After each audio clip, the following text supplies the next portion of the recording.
ধন্যবাদ। লগতে আজিৰ অনুষ্ঠানৰ সৌষ্ঠৱ বৃদ্ধি কৰিবলৈ আমাৰ মাজত আছে আজিৰ সন্মানীয় অতিথি অসমৰ মাননীয় শিক্ষামন্ত্ৰী ডাক্তৰ ৰণোজ পেগুদেৱ, অসমৰ জলসম্পদ, তথ্য আৰু জনসংযোগ আদি বিভাগৰ মাননীয় মন্ত্ৰী শ্ৰীযুত পীযুষ হাজৰিকাদেৱ, মাননীয় সাংসদ শ্ৰীযুতা বিজুলী কলিতা মেধি মহোদয়া, মাননীয় বিধায়কসকল শ্ৰীযুত ভৱেশ কলিতা, শ্ৰীযুত অতুল বৰা, শ্ৰীযুত দিগন্ত কলিতা, শ্ৰীযুত হেমাংগ ঠাকুৰীয়া, শ্ৰীযুতা সুমন হৰিপ্ৰিয়া, অসম চৰকাৰৰ মাননীয় মুখ্য সচিব ডক্টৰ ৰবি কোটাদেৱ, অসম চৰকাৰৰ প্ৰধান সচিব ডক্টৰ কে দ্বিবেদী দেৱ, অসম চৰকাৰৰ বিদ্যালয় শিক্ষা বিভাগ আৰু উচ্চ শিক্ষা বিভাগৰ মাননীয় সচিব শ্ৰীযুত নাৰায়ণ কোঁৱৰদেৱ, কামৰূপ মহানগৰ জিলাৰ মাননীয় জিলা আয়ুক্ত শ্ৰীযুত সুমিত সত্যাৱনদেৱ, মৰিগাঁও জিলাৰ মাননীয় জিলা আয়ুক্ত শ্ৰীযুত দেৱাশিষ শৰ্মাদেৱ, কামৰূপ জিলাৰ মাননীয় জিলা আয়ুক্ত শ্ৰীযুত Debakumar Mishradev, Assam state school education বোৰ্ডৰ মাননীয় উপাধ্যক্ষ শ্ৰীযুত ৰুক্ম গোহাঁই বৰুৱাদেৱ। এতিয়া অসম সংগীতেৰে অনুষ্ঠানৰ শুভাৰম্ভ কৰা হ'ব। ইয়াৰ বাবে সমূহ সদাশয় ব্যক্তিক থিয় হ'বলৈ অনুৰোধ জনাইছোঁ।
ধন্যবাদ। নমস্কাৰ। শ্ৰদ্ধেয় সুধীৰবৃন্দ, আজিৰ দিনটো অসমৰ শিক্ষা জগতৰ বাবে অতি তাৎপৰ্যপূৰ্ণ, কিয়নো আজি আনুষ্ঠানিকভাৱে মুখ্যমন্ত্ৰীৰ নিযুত মইনা আঁচনিৰ ৰূপায়ণৰ শুভাৰম্ভ হ'ব। এই উপলক্ষে অসম চৰকাৰৰ শিক্ষা বিভাগৰ দ্বাৰা আয়োজিত এই বিশেষ কেন্দ্ৰীয় অনুষ্ঠানলৈ আয়োজকসকলৰ হৈ মই আপোনাসৱক শাৰদীয় শুভেচ্ছাসহ আদৰণি জনাইছোঁ। এতিয়া মই অসম চৰকাৰৰ মাননীয় মুখ্য সচিব ডক্টৰ ৰবি কোটাদেৱক আদৰণি ভাষণ প্ৰদান কৰিবলৈ অনুৰোধ জনাইছোঁ।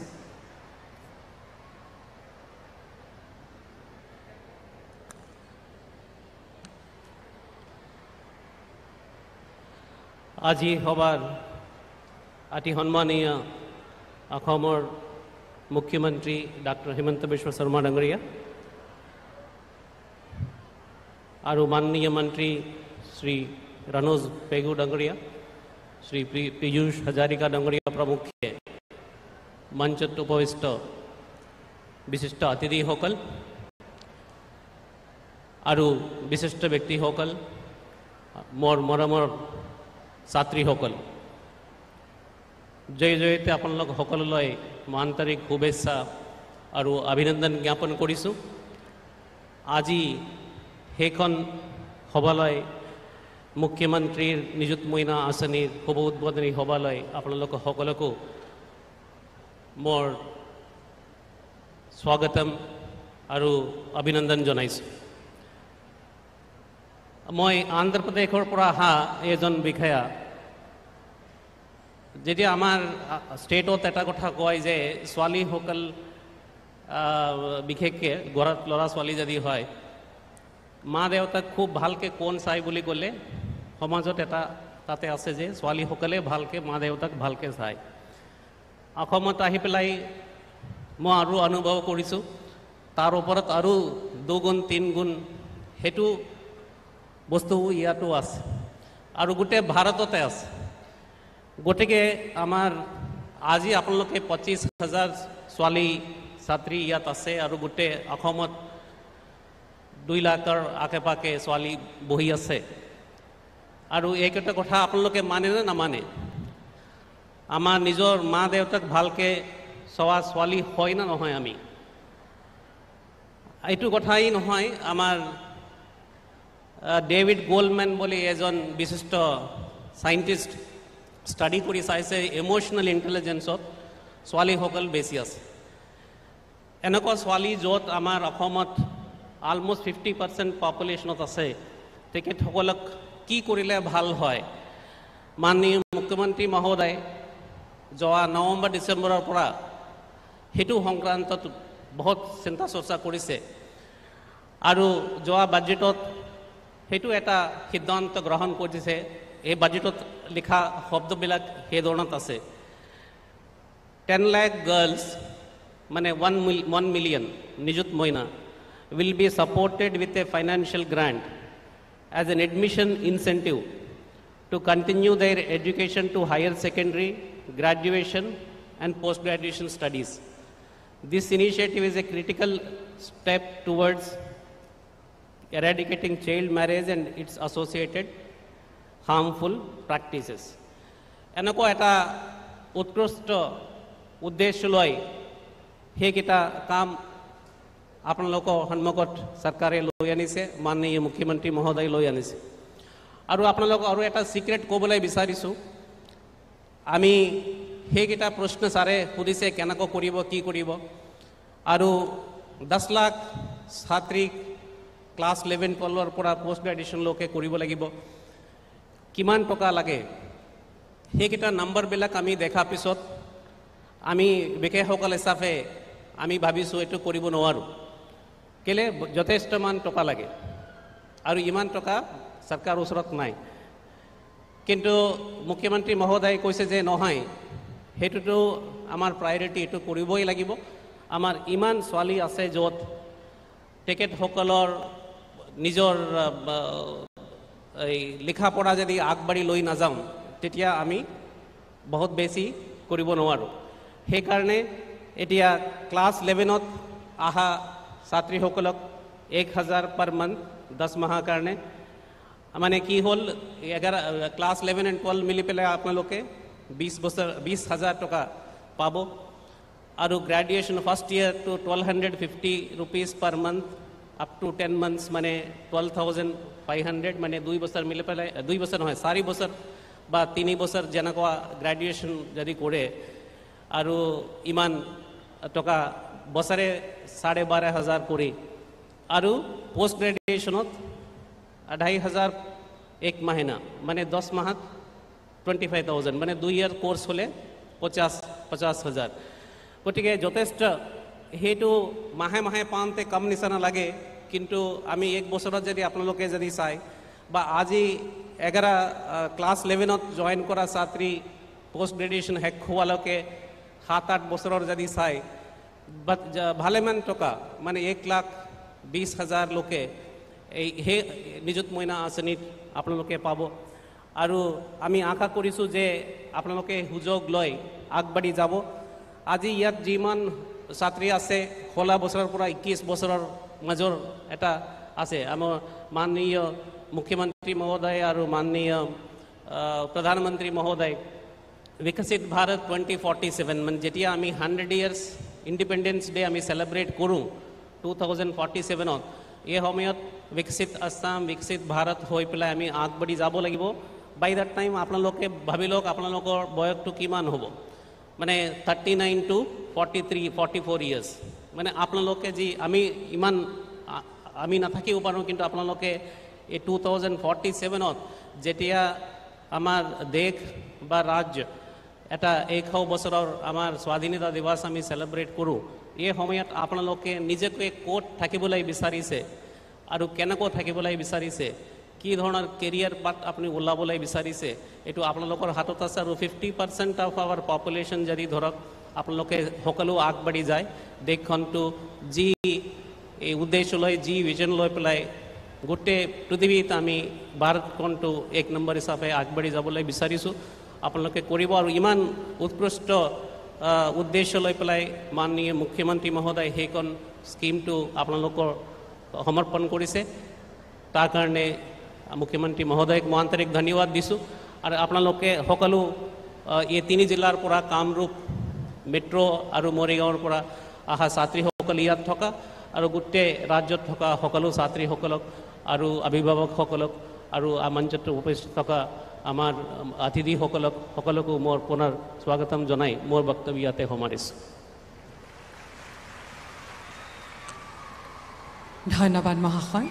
এতিয়া মই আজিৰ অনুষ্ঠানৰ সন্মানীয় অতিথি অসম চৰকাৰৰ শিক্ষা বিভাগৰ মাননীয় মন্ত্ৰী ডাক্তৰ ৰণোজ পেগুদেৱক তেখেতৰ ভাষণ প্ৰদান কৰিবলৈ অনুৰোধ জনাইছোঁ।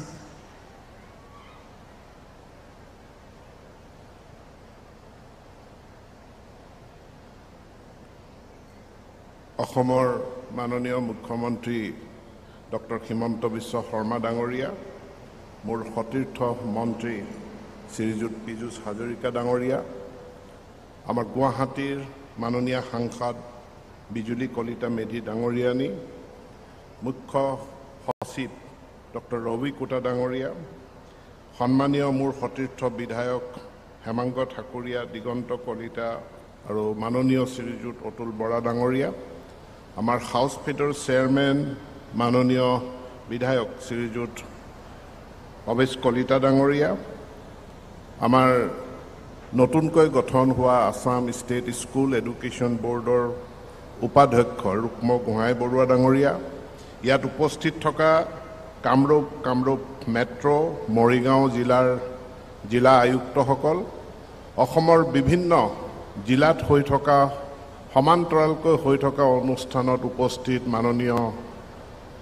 মোৰ সতীৰ্থ মন্ত্ৰীসকল, বিধায়কসকল, সাংসদসকল, অন্যান্য বিশিষ্ট অতিথিসকল, জিলা আয়ুক্তসকল আৰু শিক্ষা বিভাগৰ আমাৰ সচিব নাৰায়ণ কোঁৱৰ ডাঙৰীয়াৰ পৰা আৰম্ভ কৰি বিভিন্ন জিলাত উপস্থিত থকা শিক্ষা বিভাগৰ বিষয়াসকল, উপস্থিত ছাত্ৰীসকল, অভিভাৱকসকল আৰু বিশিষ্ট নাগৰিকসকল, আপোনালোক সকলোকে মোৰ ফালৰ পৰা নমস্কাৰ জনাইছোঁ। এক বৃহৎ আঁচনি নিযুত মইনা শুভাৰম্ভ হৈছে আৰু এই মুহূৰ্তত মোৰ মনত পৰিছে, কাৰণ ময়ো এদিন ছাত্ৰ আছিলোঁ আৰু যেতিয়া মই বিদ্যালয়ত সৰুতে ছাত্ৰ আছিলোঁ, বিদ্যালয়লৈ যাওঁতে মায়ে মোক 4 অনা পইচা দিছিলে। টিফিনৰ সময়ত বা বিদ্যালয় ছুটিৰ সময়ত কিবা খাবৰ কাৰণে। একাপ চাহৰ দাম আছিল 15 পইচা, এটা চিঙৰাৰ দাম আছিল 15 পইচা, 30 পইচা প্ৰয়োজন হৈছিল, মায়ে দিছিল 4 অনা, 5 পইচা কম হৈছিল, 5 পইচা দোকানীয়ে ৰেহাই দিছিল। তাৰ পৰা আহি মই যেতিয়া মেডিকেল কলেজত নামভৰ্তি কৰোঁ, দেউতাই মোক মাহে পঠাইছিল 400 টকা, মেছ ডিউজ আছিল 125 টকা। 400 টকাৰে আমি মেডিকেলত শিক্ষা আৰম্ভ কৰি শিক্ষা সমাপ্ত কৰিছিলোঁ। এই পইচা যে মাৰ পৰা পাইছিলোঁ, দেউতাৰ পৰা পাইছিলোঁ, সেই কথাখিনি এইকাৰণেই মনত পৰিছে, আজি মাননীয় মুখ্যমন্ত্ৰী ডক্টৰ হিমন্ত বিশ্ব শৰ্মাৰ নেতৃত্বত এনে এখন অভিনৱ নিযুত মইনা আঁচনি আহিলে, য'ত হায়াৰ ছেকেণ্ডেৰীত নামভৰ্তি কৰা প্ৰতিগৰাকী ছাত্ৰীয়ে 1000 টকাকৈ পাব, ডিগ্ৰীত পঢ়া ছাত্ৰীয়ে 1250 টকাকৈ আৰু পোষ্ট গ্ৰেজুৱেট পঢ়া ছাত্ৰীসকলে 2500 টকাকৈ পাব। মই তোমালোকৰ আমাৰ ছাত্ৰ ছাত্ৰীসকলৰ সকলো পিতৃ মাতৃৰ হৈ এই আঁচনিখনৰ কাৰণে আৰু শিক্ষা বিভাগৰ হৈ মই মাননীয় মুখ্যমন্ত্ৰীক ধন্যবাদ জ্ঞাপন কৰিছোঁ। কেৱল এয়াই নহয়, মুখ্যমন্ত্ৰী ডাঙৰীয়া যেতিয়া শিক্ষামন্ত্ৰী আছিল, তেতিয়াৰ পৰা তেখেতে বিদ্যালয় শিক্ষাক বিশেষকৈ উৎসাহ যোগোৱাৰ কাৰণে, ছাত্ৰ ছাত্ৰীসকলক আকৰ্ষিত কৰাৰ কাৰণে, শিক্ষাৰ কাৰণে আৰু বিদ্যালয় শিক্ষাত ড্ৰপ আউট কমোৱাৰ কাৰণে তেখেতেই প্ৰথম লৈ আহিছিল আনন্দৰাম বৰুৱা বঁটা আৰু ইয়াৰ পাছত আনিছিল বাণীকান্ত কাকতি বঁটা, হায়াৰ ছেকেণ্ডেৰী সুখ্যাতিৰে পাছ কৰা ছাত্ৰ ছাত্ৰীসকলৰ কাৰণে। 2023 চনত আমি বহুতো বিদ্যালয় এমালগেমেশ্যন কৰিছিলোঁ। মোলৈ বহুত মেছেজ আহিছিলে যে আমাৰ হাইস্কুলখন এমালগেমেট কৰি দিলে, এতিয়া 3 কিলোমিটাৰ খোজকাঢ়ি যাব লাগে 2 কিলোমিটাৰ খোজকাঢ়ি যাব লাগে মই মেছেজবিলাক পাই মুখ্যমন্ত্ৰী ডাঙৰীয়াক জনাইছিলোঁ এনেকুৱা কিছুমান মেছেজ আহিছে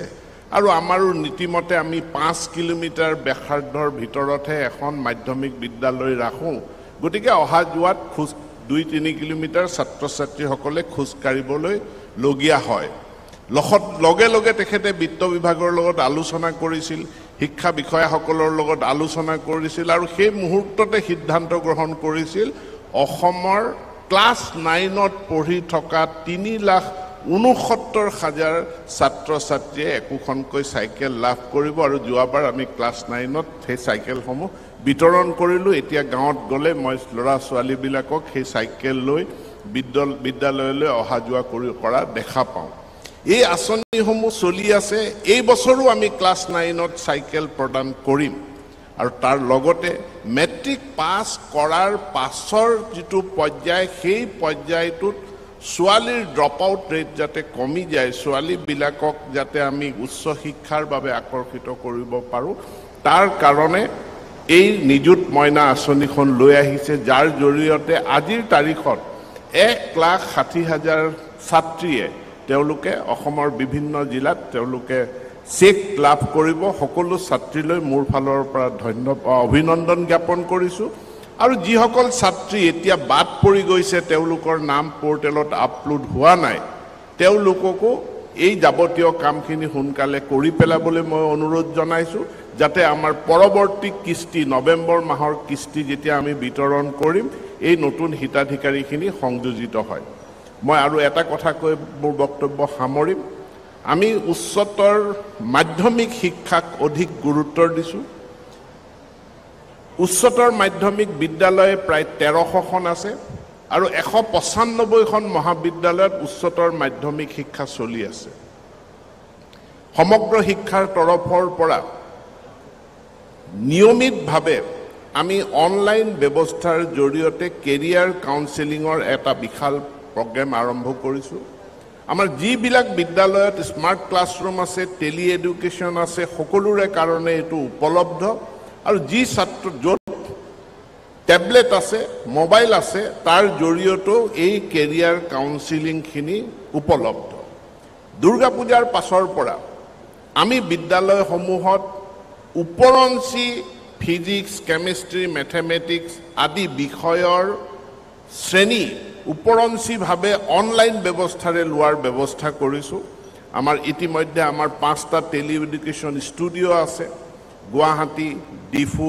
ধেমাজি শিলচৰ কোকৰাঝাৰ এই 5টা ষ্টুডিঅ'ৰ পৰা লাইভ ক্লাছ আমি যাতে প্ৰত্যেকখন হায়াৰ ছেকেণ্ডেৰী বিদ্যালয়ত উপলব্ধ কৰাব পাৰোঁ তাৰ ব্যৱস্থা কৰিছোঁ গতিকে ফিজিকেল ক্লাছত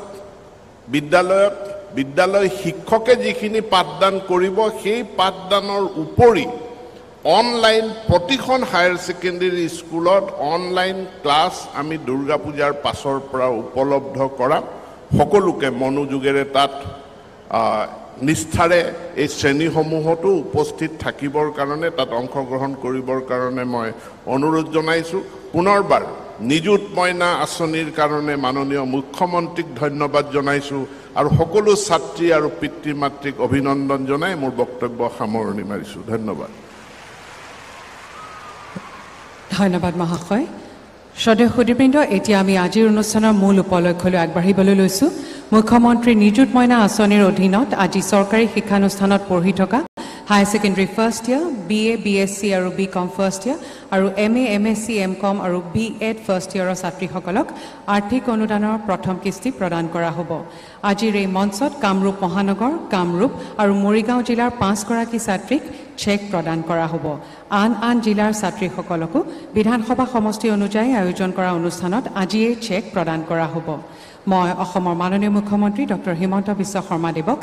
এই চেক প্ৰদান কাৰ্য সম্পন্ন কৰিবলৈ অনুৰোধ জনাইছোঁ প্ৰথমেই মই কামৰূপ মহানগৰ জিলাৰ TC government higher secondary and multipurpose স্কুলৰ HS প্ৰথম বৰ্ষৰ পল্লৱী ব্ৰহ্মক আগবাঢ়ি যাবলৈ অনুৰোধ জনাইছোঁ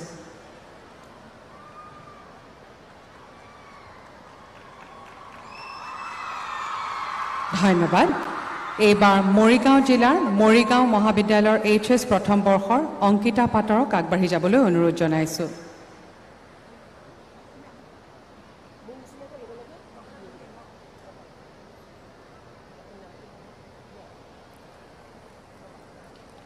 ধন্যবাদ। এইবাৰ কামৰূপ জিলাৰ শৰাইঘাট মহাবিদ্যালয় চাংচাৰীৰ স্নাতক প্ৰথম বৰ্ষৰ নিৰলা বড়োক আগবাঢ়ি যাবলৈ অনুৰোধ জনাইছোঁ।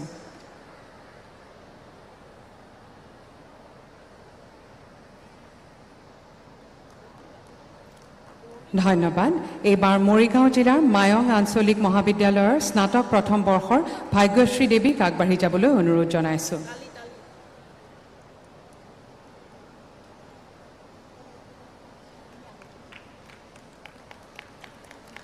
ধন্যবাদ। এইবাৰ কামৰূপ জিলা district institute of education and training DIET মেজাৰ BEd প্ৰথম বৰ্ষৰ মুছফিকা শইকীয়াক আগবাঢ়ি যাবলৈ অনুৰোধ জনাইছোঁ। সকলোকে হাত চাপৰিৰে তেওঁলোকক অভিনন্দন জনাবলৈ অনুৰোধ জনাইছোঁ। ধন্যবাদ মহাশয়। আমাৰ আৰ্থিক অনুদানৰ চেক প্ৰদান পৰ্বৰ ইমানতে অন্ত পৰিল। এতিয়া আজিৰ অনুষ্ঠানৰ মুখ্য অতিথি অসমৰ মাননীয় মুখ্যমন্ত্ৰী ডক্টৰ হিমন্ত বিশ্ব শৰ্মা দেৱক তেখেতৰ বহুমূলীয়া ভাষণ প্ৰদান কৰিবলৈ বিনম্ৰ অনুৰোধ জনাইছোঁ।